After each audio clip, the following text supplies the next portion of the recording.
Bismillahirrahmanirrahim. Alhamdulillahi rabbil alamin. Allahumma salli wa sallim wa barik ala Muhammad wa ala ali Muhammad. Allahumma anfa'na bima 'allamtana wa 'allimna ma yanfa'una wa zidna ilma wa barik lana fi ilmina warzuqna al-ikhlasa fil qawli wal 'amali kamila wa nas'aluka Allahumma ilman nafi'an la yunsa wa tawfiqan da'ima. Amin ya rabbal alamin. Alhamdulillah, ikhwani wa akhwati fillah rahimani wa rahimakumullah. Hari ini tanggal 2 Rajab Mudhar tahun 1442, kita lanjutkan Majelis Al-Arba'un Al-Qur'aniyah karya Syekhuna Ahmadul Anqari hafizahullah ta'ala. Dan pada sore hari ini kita akan membahas insyaallah ta'ala dari hadis 11 sampai hadis 17. Qala al-muallif rahimahullah ta'ala atau hafizahullah ta'ala Al-Faslu Tsani fil Adabi wal Ahkam. Pasal yang kedua tentang adab-adab dan hukum-hukum yang berkaitan dengan membaca atau menghafal Al-Quran Al-Karim. Hadis yang ke-11, Al-Hadithul Hadi Ashar, Ightibatu sahibil Quran. Iri terhadap orang yang merupakan sahabatnya Al-Quran. An Abi Hurairah radhiyallahu anhu anna Rasulullah sallallahu alaihi wasallam qala لا حسد إلا في اثنتين رجل علمه الله القرآن فهو يتلوه آناء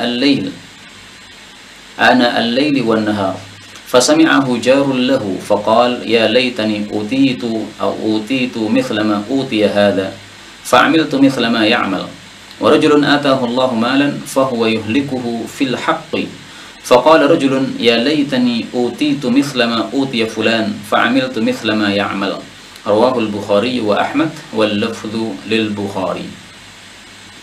Hadis ini menunjukkan bahwasanya keinginan seseorang untuk menjadi seperti orang lain adalah keinginan yang tidak sempurna kecuali apabila menginginkan salah satu dari dua yang disebutkan oleh Nabi Shallallahu Alaihi Wasallam dalam hadis ini, yaitu ketika melihat seorang yang mengajarkan Quran dan dia orang yang diajari oleh Allah Al-Quran, kemudian orang ini selalu membaca Al-Quran baik siang maupun malam.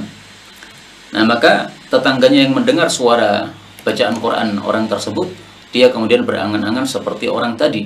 Dia mengatakan, ya laitani, alangkah inginnya saya, utitu mithla ma utiya hadza, diberi oleh Allah semisal yang diberikan kepada orang ini, yaitu membaca Al-Quran dan dia faham terhadap Al-Quran. Fa'amiltu mithla ma ya'mal, maka saya bisa beramal seperti yang dia amalkan.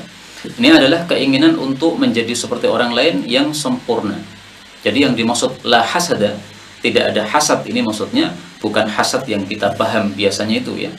Karena hasad yang kita paham biasanya itu adalah sesuatu yang tercela.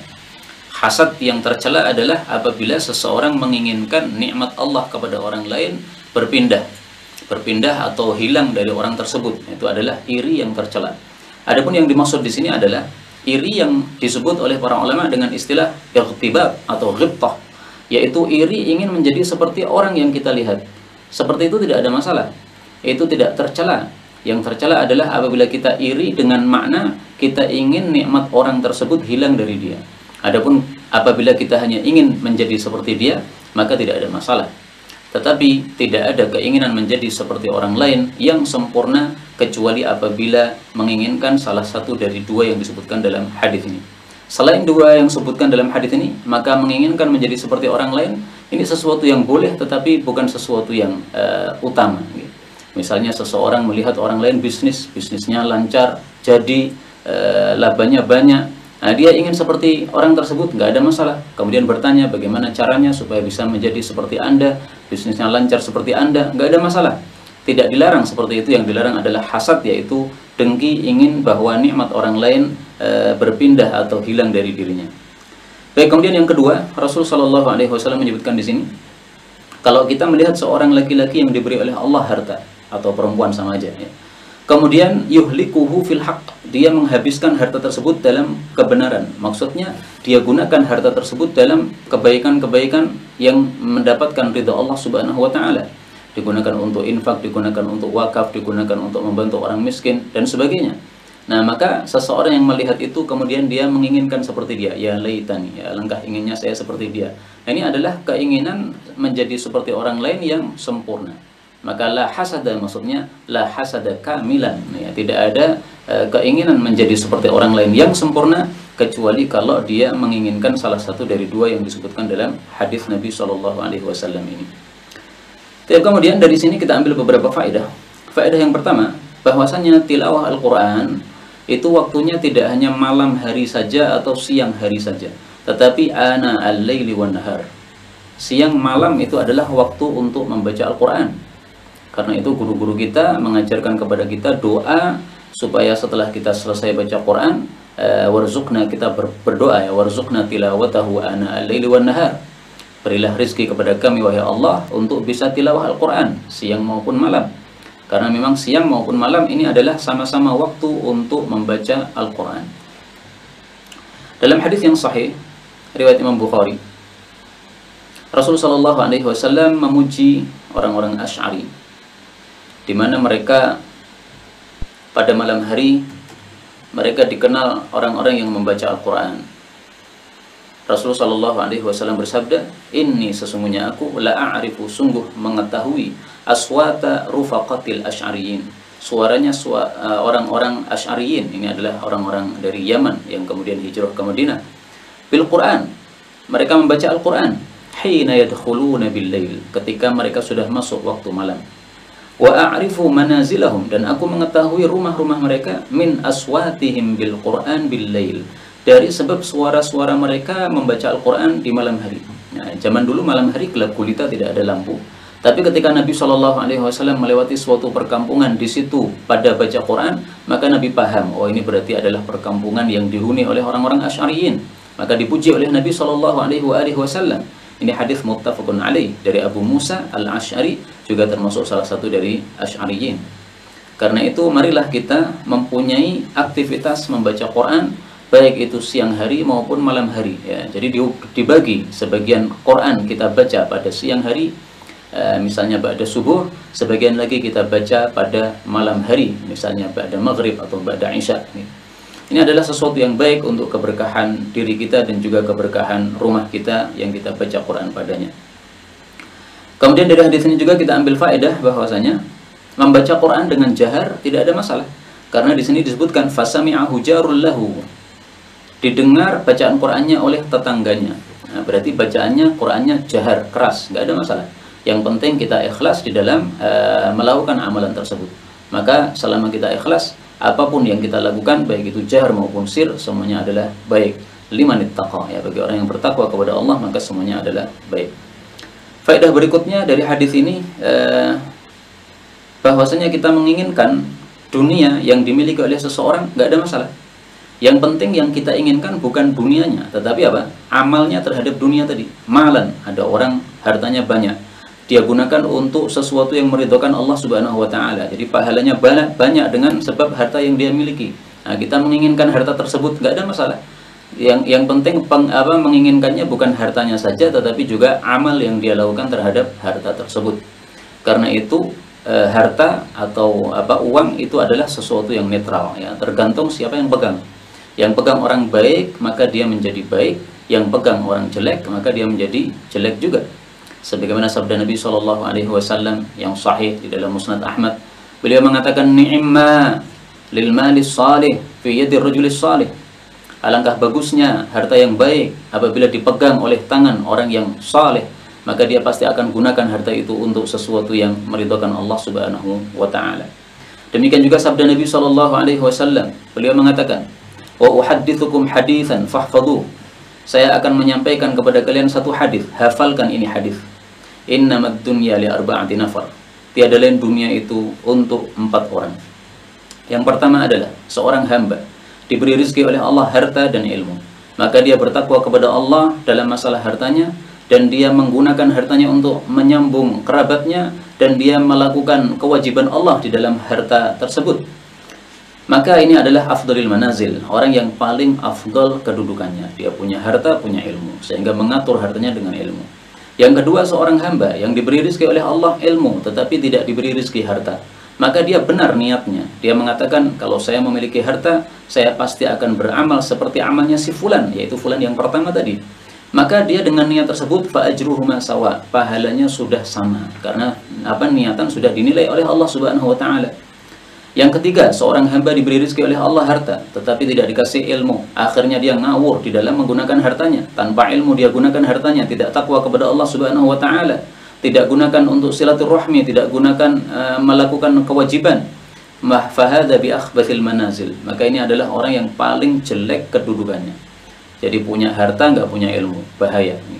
Kemudian yang terakhir, seorang hamba yang Allah tidak kasih harta, tidak kasih ilmu, kemudian dia niatan untuk beramal jelek sebagaimana orang yang orang ketiga tadi, maka Rasul mengatakan fawizruhu masawa, dosanya sudah sama, ya, karena dia sudah meniatkan sesuatu yang buruk juga, ada keinginan dalam hatinya untuk melakukan hal tersebut. Hadis riwayat Tirmidzi, derajatnya sahih. Qala rahimahullah wa hafizahullah, al hadits tsani 'ashar, kaifiyatu qiraatin Nabi sallallahu alaihi wasallam lil Quran. Bagaimana cara Nabi membaca Al-Quran? An Hudzaifah radhiyallahu anhu anna an-nabiy sallallahu alaihi wasallam shalla fakana idza marra bi ayati rahmatin sa'al wa idza marra bi ayati 'adzabin istajab wa idza marra bi ayatin fiha tanzihun lillahi sabbah. Rawahu Ibnu Majah wa sahhahahu al-Albani.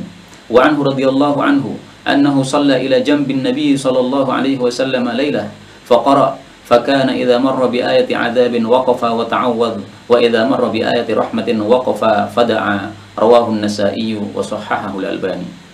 Dua hadis ini dari Hudzaifah menunjukkan bahwa Rasul sallallahu alaihi wasallam cara membaca Al-Qur'annya dengan cara tadabbur.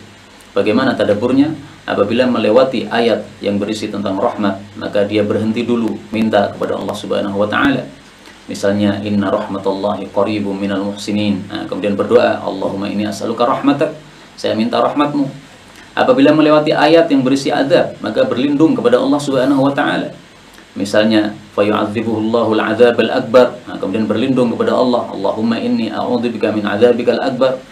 Apabila melewati ayat yang ada tanzih, ada pujian, tasbih kepada Allah, maka beliau berhenti sabbaha, untuk bertasbih dulu. Sebagaimana dalam hadis yang sahih disebutkan bahwasanya kana idza qara'a, adalah Nabi sallallahu alaihi wasallam apabila membaca sabbih isma rabbikal a'la, maka beliau membaca subhana rabbiyal a'la. Beliau berhenti kemudian membaca subhana rabbiyal a'la. Ini hadis riwayat Abu Dawud, derajatnya sahih. Nah, inilah cara membaca Nabi sallallahu alaihi wasallam, dengan tadabbur dan juga dengan tajawub. Tajawub yaitu menjawab apa yang disebutkan oleh Al-Qur'an. Allah mengatakan sabbih, ya, tasbihlah kamu wahai orang yang baca Quran. Nah, dijawab oleh Nabi sallallahu alaihi wasallam, beliau mengucapkan subhana rabbiyal a'la. Demikian juga Rasul sallallahu alaihi wasallam melakukan tajawub juga pada ayat misalnya alaysa dzalika biqadirin ala an yuhyiyal mauta qala bala. Apabila Nabi membaca alaysa dzalika biqadirin ala ayyuhyal mauta, ini pertanyaan, ya, maka beliau menjawab bala. Dalam riwayat yang lain subhanaka fabala, maha suci engkau ya Allah, betul memang engkaulah yang mampu untuk menghidupkan orang-orang yang mati. Dan itu hadisnya sahih, disahihkan oleh Al-Albani. Adapun yang biasa dibaca orang, ya, alaysallahu bi ahkamil hakimin, kemudian dijawab dengan bala wa ana ala dzalika minasyahidin, maka ini hadisnya dhaif. Sehingga kalau mau diamalkan ya tidak ada masalah, karena memang secara umum tajawub terhadap bacaan Quran itu adalah sunnah Nabi SAW. Tetapi karena hadisnya dhaif, maka jangan meyakini kalimat itu adalah kalimat yang sunnah dari Nabi SAW. Jadi hadis-hadis dhaif yang seperti ini, ya, tidak ada masalah untuk diamalkan, tetapi catatannya adalah jangan meyakininya sebagai sunnah Rasulullah SAW. Kemudian dari hadis ini kita ambil beberapa faedah. Faedah yang pertama, di sini beliau sebutkan rawahu Ibnu Majah, diriwayatkan oleh Ibnu Majah. Sebenarnya hadis ini juga diriwayatkan oleh Imam Muslim, sehingga paling bagus sebenarnya kalau ditampilkan hadis riwayat Imam Muslim, karena sesuatu yang lebih sahih ini lebih pantas untuk ditampilkan pada kitab yang kita tulis daripada yang tidak sahih atau yang yang derajatnya lebih rendah. Tapi kadang-kadang memang penulis itu memiliki keinginan tertentu, ya, ada maksud tertentu kenapa dia tampilkan hadis yang derajat sahihnya lebih rendah. Nah, saya tidak mengetahui di sini Syekhuna kenapa beliau memilih riwayat Ibnu Majah ini, kenapa tidak memilih riwayat Imam Muslim saja. Padahal dalam riwayat Imam Muslim lebih lengkap yang saya lihat nih. Disebutkan di situ yaqra'u mutarassilan, Nabi membaca secara tarassul, yaitu secara tartil, perlahan-lahan. Idza marra bisu'alin sa'al, apabila melewati ayat permintaan, beliau minta dulu, yaitu berdoa kepada Allah Subhanahu wa taala. Nah, ini adalah sunnah Nabi sallallahu alaihi wasallam. Faedah berikutnya dari hadis ini, hadis ini menunjukkan bolehnya salat sunnah secara berjamaah. Karena di sini disebutkan ila jambin Nabi sallallahu alaihi wasallam. Hudzaifah salatnya di samping Nabi, berarti ini salat berjamaah. Padahal ini adalah salat sunnah, salat malam. Disebutkan dalam riwayat yang lebih lengkap bahwasanya pada waktu itu Rasul membaca surah Al-Baqarah. Setelah selesai membaca surah An-Nisa. Setelah selesai membaca surah Ali Imran. Jadi 3 surat dibaca dalam 1 rakaat.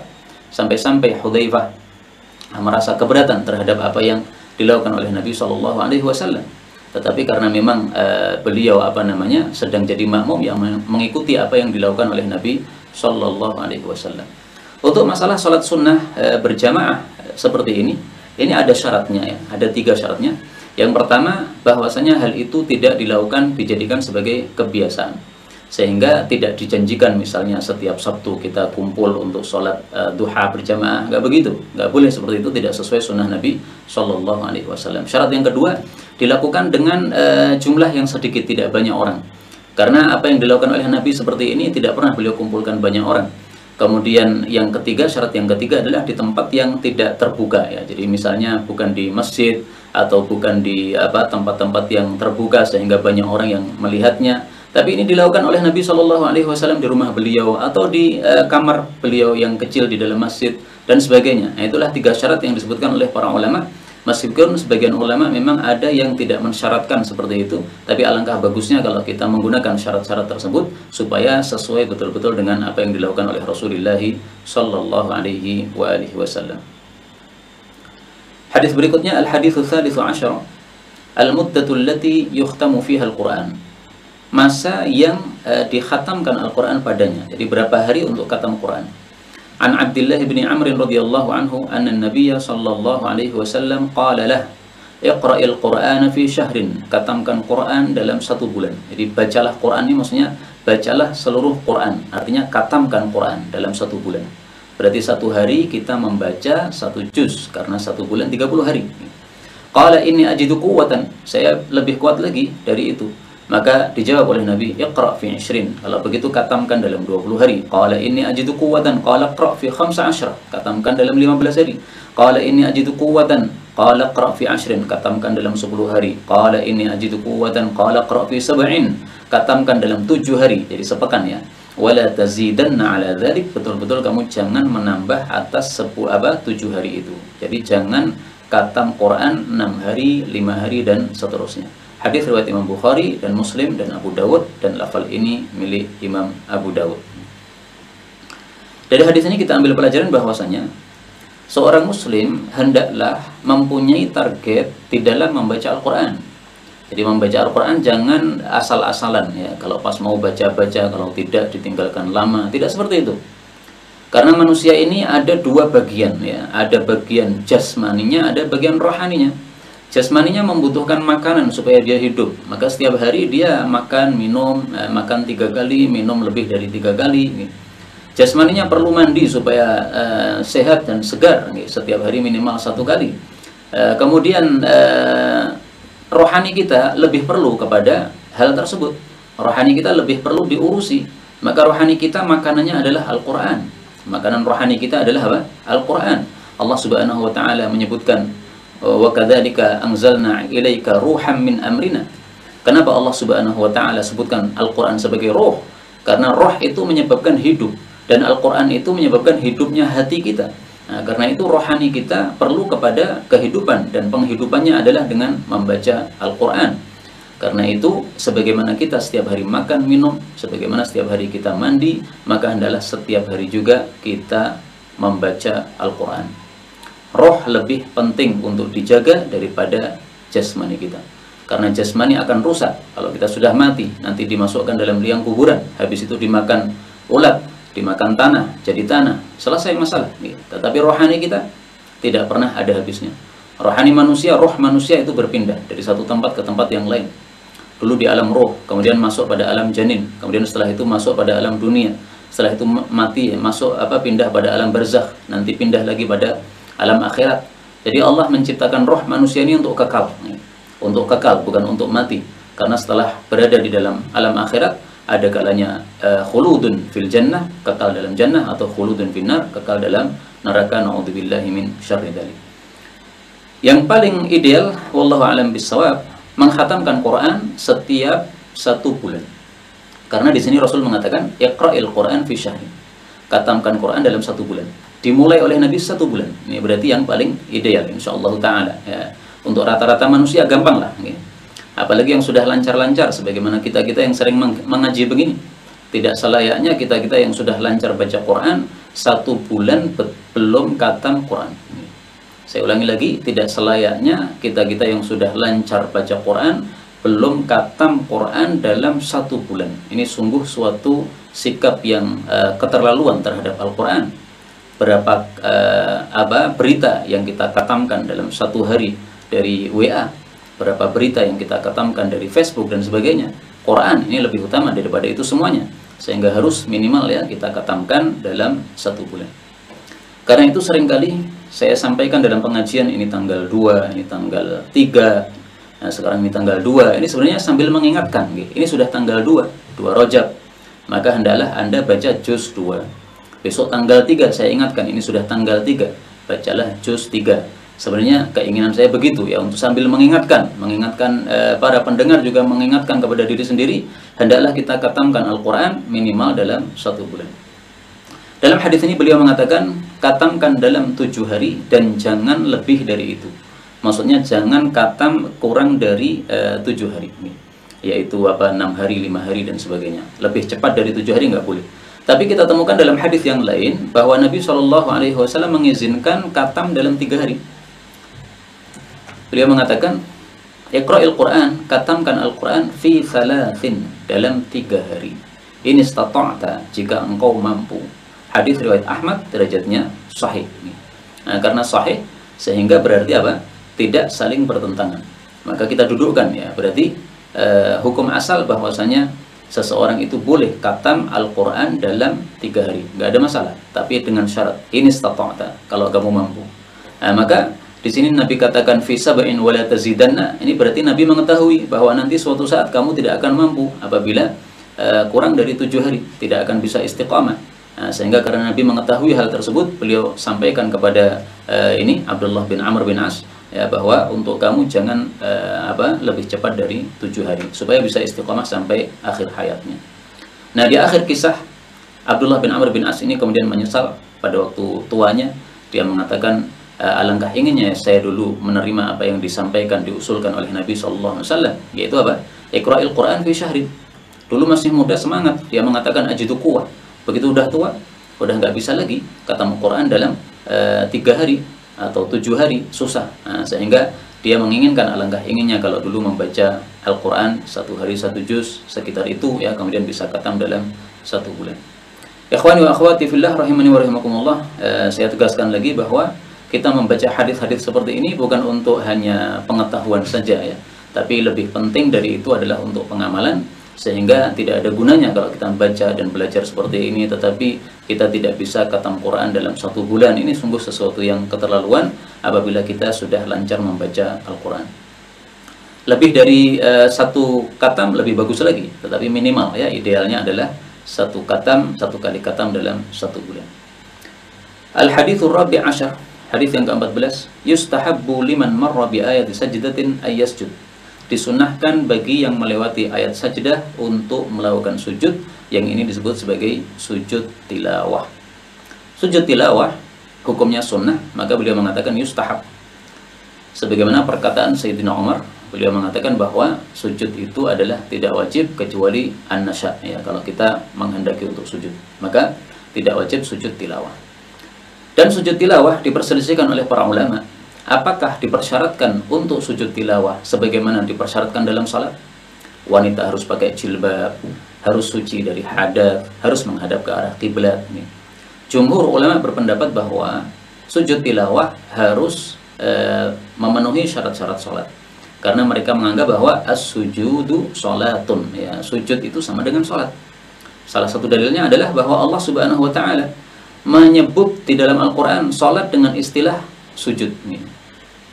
Misalnya Allah Subhanahu wa taala mengatakan wa taqallubaka fis sajidin, ya, fis sajidin maksudnya adalah orang-orang yang salat. Demikian juga Allah Subhanahu wa taala mengatakan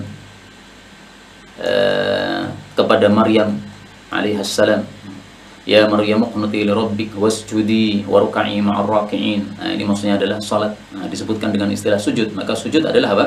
Salat.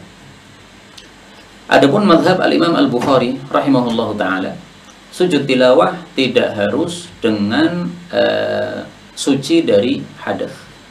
Bisa kita lihat di dalam Sahihul Bukhari. Walaysa lahu wudu. Bab sujudil muslimin ma'al musyrikin. Bab sujudnya kaum muslimin bersama kaum musyrikin, yaitu sujud tilawah pernah terjadi ini di Makkah. Wal musyrik najas, padahal orang musyrik itu najis. Laisa lahu wudu, mereka tidak punya wudu. Nah, apalagi orang muslim, ya, lebih boleh lagi kalau musyrik saja dibiarkan Nabi sujud sementara mereka najis.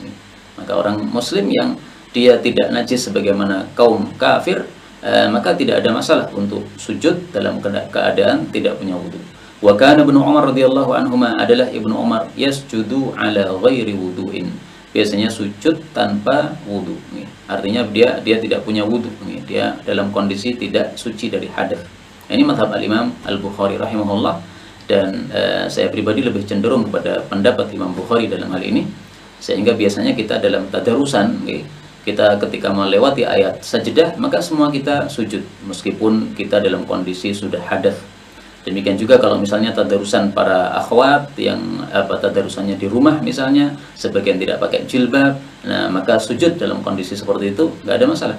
Bahkan sujud saling menghadap nggak apa-apa, halaqah kan baca Quran. Nah sujudnya saling menghadap karena mungkin tempatnya sempit, tidak bisa menghadap ke arah kiblat semuanya. Nah seperti ini tidak ada masalah karena tidak merupakan sholat, sehingga tidak dipersyaratkan apa yang dipersyaratkan dalam sholat.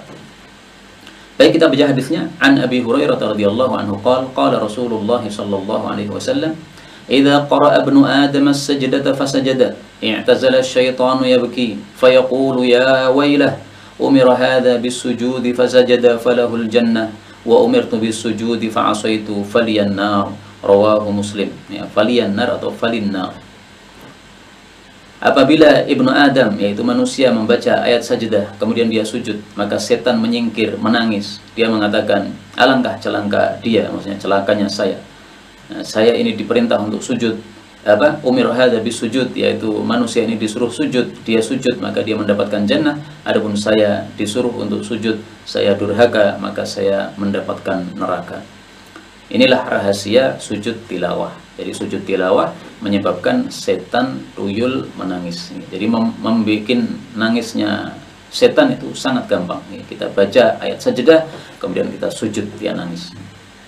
Adapun hadis yang mengatakan bahwa kalau ada seorang pemuda, ya masih muda, menikah, maka setannya menangis, maka itu hadis yang dhaif. Ayyuma syabin tazawwaja fi hadatsati sini, mana saja pemuda yang menikah pada usia muda, ajja syaitanuhu, maka setannya pun menjerit.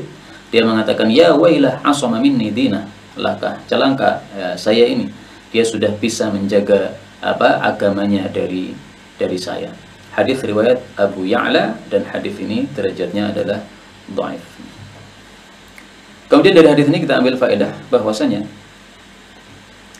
sujud tilawah tidak harus ada syarat suci, karena di sini disebutkan idza qara'a fasajada.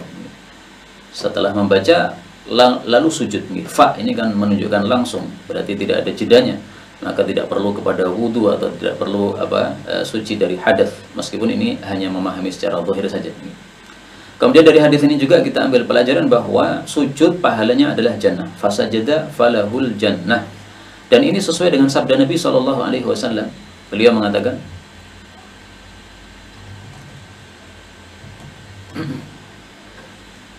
aktsir minas sujud, perbanyaklah sujud. Fa innahu laisa min muslimin yasjudu lillahi ta'ala sajdah illa rafa'ahu Allah biha darajah fil jannah. Siapapun muslim sujud karena Allah satu kali sujud, maka Allah meninggikan satu derajat dalam jannah. Wa hatta anhu biha khati'ah, dan Allah gugurkan satu dosa. Hadis riwayat Imam Ahmad, derajatnya sahih.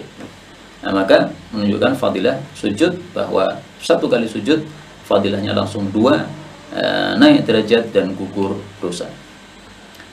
Kemudian hadis ini menunjukkan juga bahwa setan itu itu, ya, dia durhaka, yaitu tidak mau sujud. Maksudnya ketika disuruh untuk sujud kepada Nabi Adam alaihissalatu wassalam, maka dia diancam masuk neraka.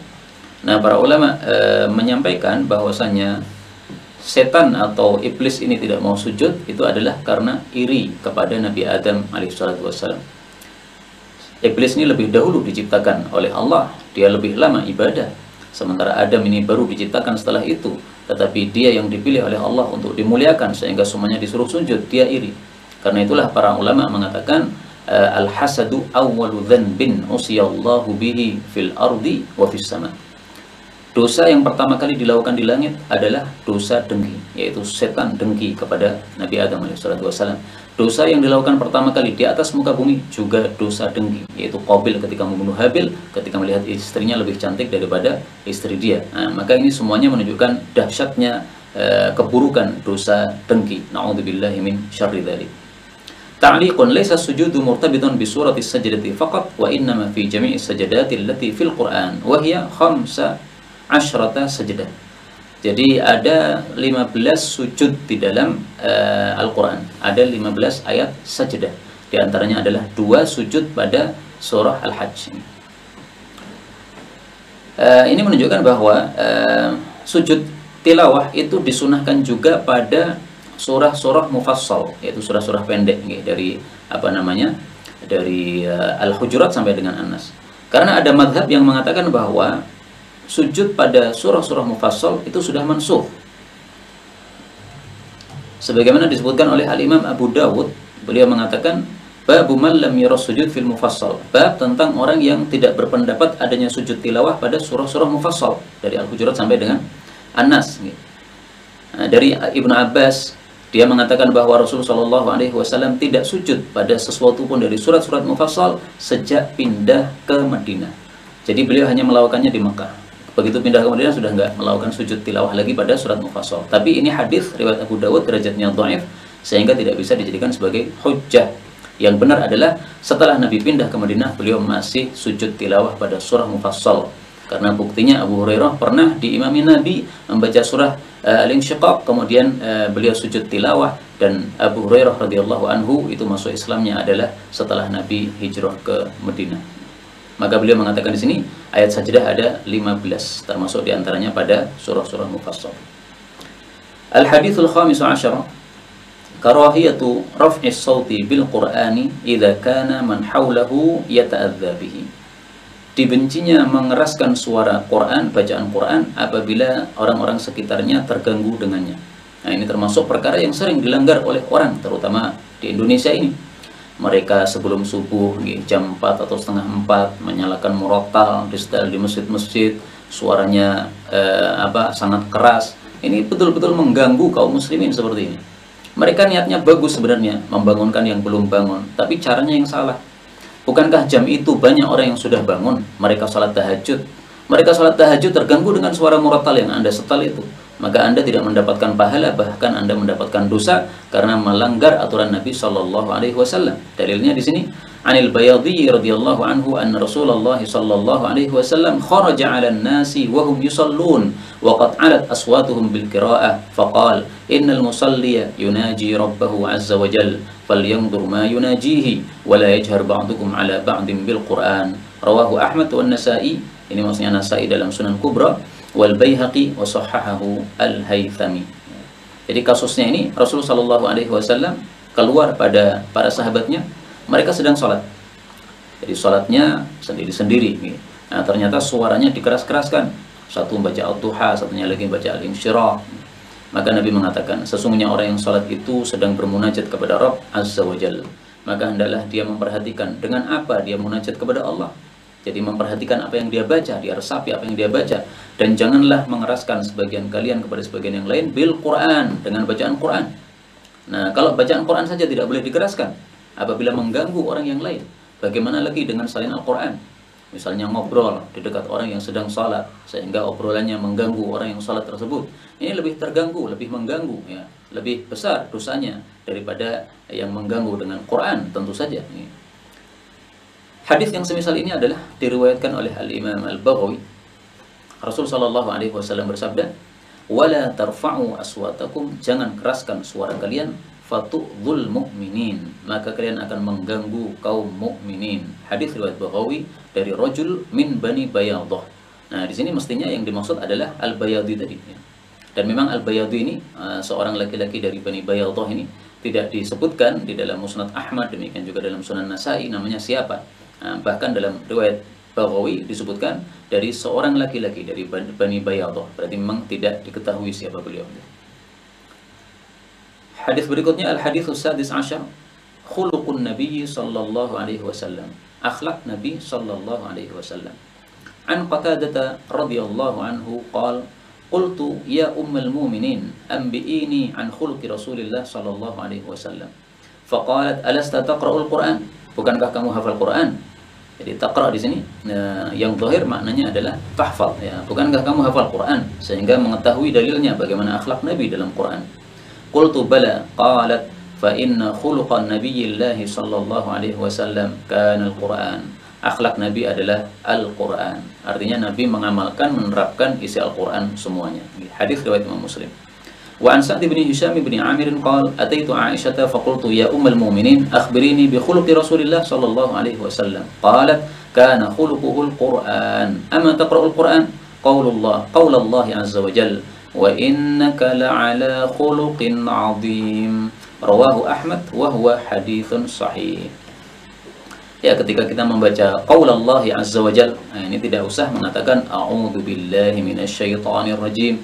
Bahkan kalau kita mengatakan seperti itu salah, ya, salahnya dari dua sisi. Pertama, menyelisih sunnah Nabi. Nabi langsung qaulallahi azza wa jalla wa innaka la'ala khuluqin 'azim. Nah, di sini perkataan Aisyah, ya, tapi dalam hadis yang lain Nabi juga melakukan seperti ini. Kemudian kesalahan yang kedua adalah kita mengatakan qaulallahi azza wa jalla, kalam Allah azza wa jalla, kemudian a'udzubillahi minasyaitonir rajim. Padahal Allah tidak pernah mengatakan a'udzubillah. Karena yang mengatakan a'udzubillah ini manusia, ya. Manusia mengatakan aku berlindung kepada Allah. Allah nggak perlu perlindungan dari siapapun, termasuk perlindungan dari dirinya sendiri. Nggak perlu. Ya Allah justru yang memberikan perlindungan sehingga tidak perlu minta perlindungan. Dan kembali ke sini, hadis ini menunjukkan bahwa akhlak Nabi Shallallahu Alaihi Wasallam adalah isi Al-Quran semuanya. Jadi semua ayat Quran diterapkan oleh Nabi Shallallahu Alaihi Wasallam dalam kehidupan beliau, sehingga akhlak beliau kalau ingin diketahui bagaimana, ya lihat Quran, itulah yang dilakukan oleh Rasul Shallallahu Alaihi Wasallam. Wa innaka la'ala khuluqin 'azim. Engkau berada dalam akhlak yang agung. Guru kami, Syekh Mukhlisin, ya, Syekh Mukhlisun. Beliau pemilik pesantren, pembina pesantren Mukhlasin di Magelang. Beliau menjelaskan bahwa akhlak yang terpuji itu ada 3 tingkatan. Tingkatan yang paling rendah adalah al-akhlaqul hasanah, akhlak yang baik. Tingkatan di atasnya al-akhlaqul karimah, akhlak yang mulia. Tingkatan paling tinggi adalah al-akhlaqul azimah, akhlak yang agung. Ini penjelasan dari beliau, wallahu a'lam. Saya belum pernah membacanya dalam satu kitab. Beliau mengatakan, memberikan contoh nih. Kalau Anda diperbaiki ada orang berbuat buruk kepada Anda tidak membalas dengan keburukan, maka itu berarti akhlak yang hasanah. Tidak membalas keburukan dengan keburukan, ini berarti hasanah. Kalau karimah itu adalah membalas keburukan dengan kebaikan. Ada orang mengajak kita, maka kita mengucapkan jazakumullah khairan, ya, Anda sudah mengingatkan saya, memang apa yang Anda katakan itu mungkin kesalahan dari saya akan melihat kondisi saya. Nah, ini berarti membalas keburukan dengan kebaikan. Yang berikutnya lagi khuluqin azim, akhlak yang agung, yaitu bukan hanya membalas keburukan dengan kebaikan, tapi bersungguh-sungguh untuk berbuat baik kepada orang yang berbuat buruk kepada kita. Jadi ada tambahan sungguh-sungguh untuk berbuat baik kepada orang yang berbuat buruk kepada kita. Nah, itulah yang dimaksud khuluqun azim, kata beliau begitu. Dan memang akhlak Nabi SAW seperti itu. Ada orang Yahudi, ya diceritakan dalam cerita yang terkenal itu, setiap hari meludah Nabi SAW, tapi begitu tidak meludah lagi, kemudian dicari di mana dia, ternyata sakit, dijenguk dan sebagainya. Meskipun riwayat-riwayat seperti itu kadang-kadang derajatnya tidak sahih sanadnya, ya, tapi hanya sekedar sirah sebagai cerita, tidak perlu kita mencari sanadnya yang ketat sebagaimana dalam masalah hukum. Ya, berbeda memang sikap terhadap hadis-hadis yang hanya sekedar cerita saja. Tapi kembali ke sini, contoh akhlak yang mulia Nabi SAW bagaimana? Beliau mengatakan ta'liqun qala Ibnu Katsir wa ma'na hadza annahu alaihi salatu wassalam sara imtithalul Qur'ani amran wa nahyan sajiyatan lahu, menjadi watak beliau, wa khuluqan tatabba'ahu wa taraka tab'ahu al-jibilliyya famahma amarahu al-Qur'anu fa'alahu wa mahma nahahu anhu tarakahu. هذا مع ما جبله الله عليه من الخلق العظيم من الحياء والكرم والشجاعة والصفح والحلم وكل خلق جميل كما ثبت. Tafsir surat Al-Qalam. Jadi contohnya sifat malu, kemudian dermawan, kemudian pemberani, kemudian safah, memaafkan, ya, hilm, sikap aris, yaitu tidak mudah untuk menghukum atau membalas, kemudian akhlak yang mulia, apapun akhlak yang mulia sebagaimana sahih dalam hadis-hadis Nabi Shallallahu Alaihi Wasallam. Maka contoh yang paling bagus untuk hilm misalnya, beliau tidak mudah atau tidak cepat membalas, adalah apa yang diriwayatkan tentang Aisyah radhiyallahu taala anha ketika memecah piring yang dikirim oleh Ummu Salamah radhiyallahu taala anha. Kemudian jatuh piring tersebut menjadi pecah jadi dua, kemudian makanannya tumpah. Maka Nabi SAW tidak menyuruh Aisyah untuk mengambil makanan tersebut, tetapi beliau sendiri yang mengambilnya. Kemudian setelah itu beliau mengatakan gharat ummukum, ya, ibu kalian sedang sedang cemburu. Nah, setelah itu kemudian beliau mengatakan kepada para sahabatnya, kulu, ya, silahkan ini dimakan, makanan yang tadi jatuh karena sudah diambil oleh Nabi SAW. Kata Syekhuna Sa'id Al-Kamali, beliau mengatakan seperti itu, ya, ibu kalian cemburu sambil tersenyum. Wallahu a'lam bissawab. Saya belum mendapatkan kata-kata beliau tersenyum dalam hadis-hadis yang saya cari, ya, tapi kata beliau wallahu a'lam bishawab mengatakan seperti itu sambil tersenyum. Nah, inilah hilm yang dimiliki oleh Nabi Sallallahu Alaihi Wasallam.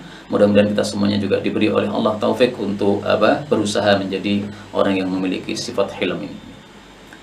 Hadis berikutnya 17, al-haditsus sabi' asyar, jawazu qira'atil Qur'an 'ala ad-dabbah wa jawazit tarji'i fihi.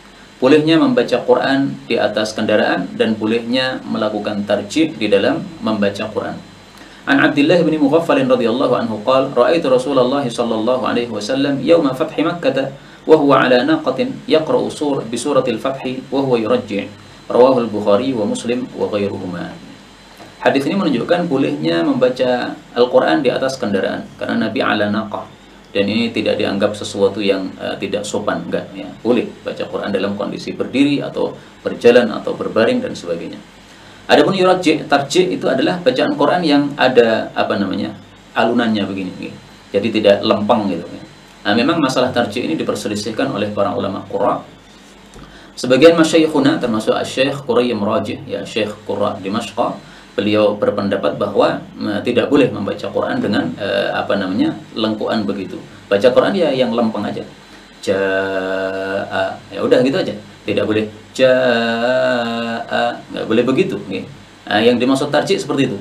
Nah, maka tarjih di sini menurut beliau Syekhuna Ahmadul Anqari jawazut tarjih. Tarjih nggak ada masalah. Karena di sini Rasulullah Shallallahu Alaihi Wasallam yurajji, membacanya dengan tarjih. Nah, bagi pendapat yang pertama yang mengatakan tidak boleh tarjih, mereka memahami bahwa tarjihnya Nabi ini bukan tarjih yang disengaja. Karena beliau itu ala naqah, di atas onta. Tahu sendiri kan onta, berjalannya begini. Nah, sehingga orang yang berada di atasnya kalau membaca, maka otomatis bacaannya ikut menjadi tarjih sebagaimana gerakan onta tersebut. Wallahu a'lam bissawab. Nah, maka dalam hal ini memang ada perselisihan pendapat, tapi insyaallah ini termasuk ikhtilaf yang tidak ada masalah, ya, fihi wijhatun nazar, sehingga boleh kita mengikuti salah satu dari mazhab tersebut. Wallahu a'lam bissawab. Inilah yang dapat kita pelajari pada sore hari ini. Mudah-mudahan bermanfaat, mudah-mudahan Allah Subhanahu wa taala memberikan taufik untuk mengamalkannya. Amin ya rabbal alamin. Wallahu a'lam bissawab. Walhamdulillahi rabbil alamin. Baik, sudah selesai kajian sore ini. Untuk yang mau meninggalkan majelis dipersilahkan, tapi kita akan membuka beberapa pertanyaan yang kemarin sudah masuk. Pertanyaan kemarin dari bawah, jadi ini terbalik saya, maka saya baca dari bawah. Tolong ditunjukkan dalil bahwa malaikat tidak diberi amalan membaca Quran. Ini saya lihat dari penjelasan para ulama dalam kitab Faidul Qadir, syarahnya Al-Jami' As-Shaghir. Dan itu syarah tersebut disebutkan ketika membahas tentang hadis yang kemarin itu ya, malaikat mengelilingi orang yang sedang sholat, kemudian meletakkan mulutnya di atas mulutnya orang yang baca Quran, maka bacaan Qurannya masuk pada mulutnya tadi. Mohon diulangi penjelasan tentang perbedaan ahlul Quran, sahibul Quran, ini hamil, hamil itu pemikul Quran, hafidul Quran, qari'ul Quran. Nah, jadi gini, dalam sabda-sabda Nabi kita temukan istilah ahlul Quran, kita temukan istilah sahibul Quran, kita temukan istilah hamilul Quran. Apa yang dimaksud ini? Apakah orang yang hafal ataukah orang yang mengamalkan? Ternyata dari penjelasan para ulama dalam kitab-kitab syarah, mereka lebih menekankan kepada pengamalan. Karena itu orang yang mengamalkan Quran sudah termasuk ahlul Quran, meskipun dia tidak hafidul Quran. Adapun orang yang hafidul Quran, hafal 30 juz, gitu, baik itu munafik maupun orang baik, maka itu istilahnya bukan ahlul Quran, bukan ahli Al-Quran, itu hanya hafidul Quran. Dia hafal Quran, memang hafal dia. Atau dia qari'ul Quran, ya. Qari' itu artinya memang hafal. Jadi tidak semua hafidul Quran adalah ahlul Quran, sebagaimana ahlul Quran tidak harus disyaratkan dia seorang yang hafid Al-Quran. Belum diterangkan tentang au ghamazani rajulun ila jambi. Oh ya, jadi begini. Kitab yang saya baca ini memang naskahnya mungkin naskah lama, sehingga apa yang dibagikan pada antum ini naskah yang kedua, lebih baru gitu. Sehingga ada sedikit perbedaan-perbedaan, tapi nggak ada masalah. Yang penting kita sudah baca hadisnya, kemudian sudah kita pahami maknanya. Adapun ini ghamazani, mencolek saya, rajulun ila jambi, seorang laki-laki yang ada di samping saya. Ini saya lupa ini di hadis yang keberapa, nanti dicari aja. Terkait hifdzul hadis, menghafal hadis, apakah lebih utama untuk hifdzul Quran dulu? Ya mestinya begitu. Hafalkan Quran, setelah itu hafalkan hadis Nabi Sallallahu Alaihi Wasallam. Karena memang Al-Quran ini adalah wahyu yang lebih memiliki kelebihan daripada hadis. Kalau kita membaca Quran satu hurufnya kan pahala 10. Kalau hadis tidak seperti itu. Nah, sehingga tentu saja paling utamanya didahulukan Al-Quran Al-Karim. Baru kemudian kita melirik kepada yang lain-lainnya, ya, kepada hadis Nabi Sallallahu Alaihi Wasallam, kemudian juga kepada kitab-kitab mutun ilmiah. Tapi bukan berarti tidak boleh kita langsung misalnya sudah dapat 3 juz kemudian sambil hafalan hadis, nggak ada masalah dua-duanya. Tapi maksudnya jangan mendahulukan selain Al-Quran sementara kita meninggalkan Al-Quran. Apakah keutamaan yang disebutkan dalam hadis tentang malaikat akan menaung-naungi talibul ilmi berlaku juga bagi orang yang tertidur? Wallahu a'lam bishawab. Mudah-mudahan aja sakinah, nazalat alaihimus sakinah. Afan izin bertanya terkait dengan jangan jadikan rumahmu seperti kuburan, yang mana diisyaratkan bahwa membaca Al-Quran di kuburan. Yang ingin saya tanyakan terkait di masyarakat sekitar yang sebagian melakukan tahlilan di kuburan, yang mana di tahlilan tersebut terdapat surat Yasin. Bagaimana dengan kejadian tersebut? Apakah diperbolehkan ataukah tidak?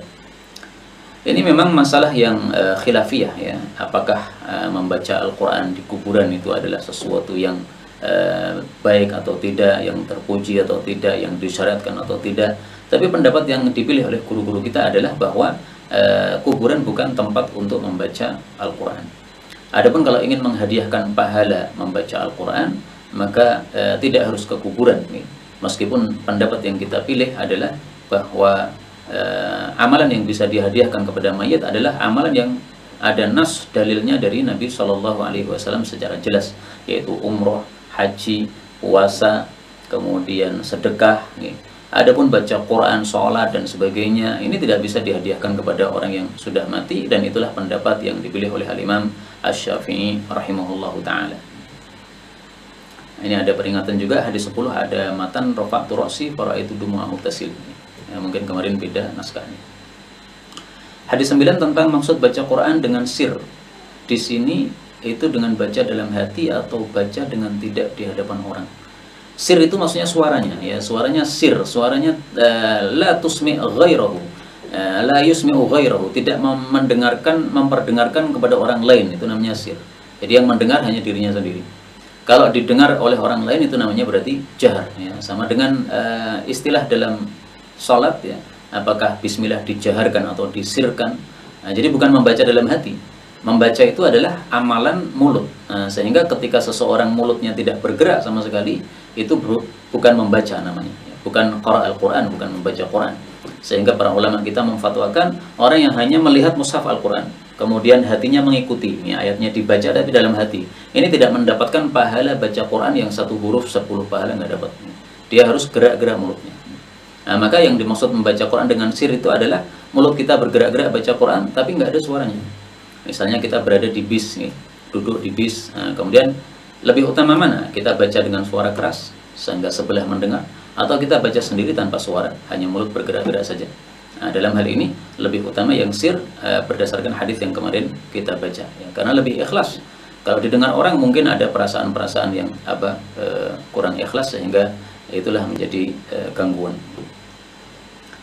Bismillah, izin bertanya, ketika diri sendiri merasa masih sangat kurang dalam ilmu Al-Quran, misalkan kaidah tahsin dan hafalan pun masih sedikit, tapi qadarullah di tempat mengajar selalu ditempatkan untuk menjadi guru Al-Quran. Saya diberi amanah mengajari Al-Quran anak-anak TK hingga SD, tapi selalu ada ketakutan salah dalam menyalahkan dan membenarkan bacaan. Sebetulnya sudah diikhtiarkan dengan belajar dan menambah sedikit-sedikit hafalan, tapi selalu ada perasaan was-was dan takut karena merasa masih kurang pemahaman dalam ilmunya. Dan ada rencana ingin berhenti, tapi ketika berhenti saya khawatir tidak ada amal soleh untuk yang lain. Bagaimana sebaiknya? Apakah khawatir ini ada bisikan dari setan atau pilihan? Nah, jadi gini, intinya kalau kita itu mempunyai suatu ilmu, kita boleh mengajarkannya sesuai ilmu yang kita ketahui tersebut. Adapun yang kita belum mengetahuinya, maka jangan disampaikan. Jadi apa yang sudah kita pelajari dari tilawatul Quran, kita kan sudah punya guru, ya, tilawatul Quran pasti ada gurunya. Nah, maka yang sudah kita pelajari dari guru tersebut kita ajarkan kepada orang lain, nggak ada masalah. Rasulullah SAW bersabda, "Ballighu anni walau ayatan." Ballighu, sampaikanlah, anni dari saya, walau ayat, meskipun 1 ayat. Jadi sudah belajar 1 ayat suruh sampaikan. Memang dia tahunya 1 ayat. Ayat-ayat yang lain yang dia belum paham, nah, maka jangan diajarkan karena dia belum paham maknanya. Demikian juga, ya, Al-Quran, selama kita sudah mempelajari, maka kita boleh mengajarkan apa yang kita pelajari tersebut dari guru kita. Dan apabila ini yang dihadapi anak-anak kecil, TK, SD, ya wajar kalau mereka itu kemudian belajar sama kita. Karena memang tingkatan mereka tingkatan bawah, yang mengajarnya adalah tingkatan atasnya. Nah, adapun kita kalau bertemu dengan para masyayikh yang ahli qiraat, nah, posisi kita bukan mengajari mereka atau sebanding dengan mereka, tapi posisi kita sebagai talib, sebagai orang yang belajar. Jadi silahkan lanjutkan mengajar, tapi ajarkan sesuai apa yang sudah Anda dapatkan dari guru. Dengan adanya makom-makom bacaan Al-Quran seperti nahawan, hijaz, soba dan sebagainya, lebih afdalkah untuk kita pelajari dari sekedar memperbagus bacaan Quran? Ini semuanya termasuk perkara-perkara bid'ah, ya. Jadi tidak ada itu bacaan nahawan, hijaz dan sebagainya. Ini guru-guru kami ahli qiraat semuanya sepakat mengatakan hadza bid'ah. Ada Syekh Aiman Rusdi Syuwaid mengatakan ini bid'ah. Kemudian juga Syekhuna Kamal dari Lebanon, beliau juga ahli qiraat, mengatakan itu semuanya bid'ah, gitu. Tapi bukan berarti bahwasanya kita tidak boleh untuk melakukan bacaan Quran. Seringkali orang itu baca Quran, kemudian dikomentari, bacaanmu kok nahawan gitu, ya. Padahal dia sama sekali tidak menyengaja untuk nahawan, tetapi memang ketika dia baca Quran muncul nada seperti itu. Nah, itu nggak ada masalah. Jadi yang tercela ini apa? Yang tercela adalah takalluf. Saya mau baca bacaannya mau nahawan, ya. Saya mau baca bacaan-bacaan hijaz, ya, seperti itu yang tercela. Dan kata guru kami, kalau engkau itu belajar makhraj secara benar, engkau baca Quran sesuai makhraj yang benar, pasti langsung sudah baik otomatis. Jadi nggak perlu belajar nahawan, hijaz dan sebagainya, ini bid'ah. Tapi cukup mempelajari makhraj, kemudian dibaca hukum-hukum sesuai hukum-hukum tajwid, pasti akan muncul bacaan yang nyaman didengarkan, nggak ada masalah. Yang terakhir, apakah mendengarkan bacaan Al-Quran sama pahalanya dengan orang yang membaca Al-Quran? Mengingat keterangan Ustadz tadi bahwa mana yang lebih bisa membuat dia lebih tadabbur. Nah, jadi gini, dua amalan ini adalah dua amalan yang berbeda. Amalan membaca Quran adalah satu amalan, amalan mendengarkan Quran adalah amalan yang lain. Nah, maka ini tidak bisa satu mewakili yang lain. Jadi dua-duanya ya kita amalkan. Jangan seumur-umur hanya mendengarkan bacaan Quran saja tanpa pernah membacanya. Hendaklah dua-duanya diamalkan ya. Sebagaimana Nabi mengajarkan kepada kita baca Quran, beliau juga mengajarkan kepada kita mendengarkan bacaan Quran dari orang lain. Maka ini dua amalan yang berbeda yang tidak saling mewakili. Jadi dua-duanya adalah dua amalan yang berbeda. Mungkin sebagaimana kalau kita permisalkan tubuh ini ada bagian atas, ada bagian bawah, ada bagian kepala, ada bagian kaki. Kalau kita hanya kumpulkan kepala saja ya nggak jadi manusia. Ya harus ada kakinya, ada kepalanya. Nah, demikian juga sunnah-sunnah Nabi SAW kita amalkan dua-duanya, tidak hanya mengambil yang salah satunya saja. Adapun perbandingan masalah tadabbur tadi maksudnya gini, ketika membaca Quran dengan keras, dengan membaca Quran dengan suara ringan, mana yang lebih mudah untuk tadabbur bagi kita, itu yang lebih afdal. Demikian juga membaca Quran ya, dan membaca Quran dari orang langsung atau membaca Al-Quran dari mendengarkan Quran dari murattal, mana yang lebih bisa tadabbur? Nah, itu yang lebih bisa tadabbur adalah yang lebih afdal. Jadi jangan membandingkan antara membaca dengan mendengarkan, karena ini adalah dua amalan yang berbeda, tidak bisa dibandingkan. Wallahu a'lam bishawab. Inilah yang dapat kita pelajari, benarnya dari Allah Subhanahu wa taala, dan apabila ada salahnya fa astaghfirullahal azim li wa lakum. Dan ini karena sudah jam 5 kurang 4, maka kita cukupkan sampai di sini. Adapun kalau ada pertanyaan-pertanyaan yang lain, insyaallah pada waktu yang akan datang. Wallahu a'lam bishawab. Subhanallah bihamdih, subhanakallahumma rabbana bihamdika, asyhadu an la ilaha illa anta, astaghfiruka wa atubu ilaik. Wassalamualaikum warahmatullahi wabarakatuh.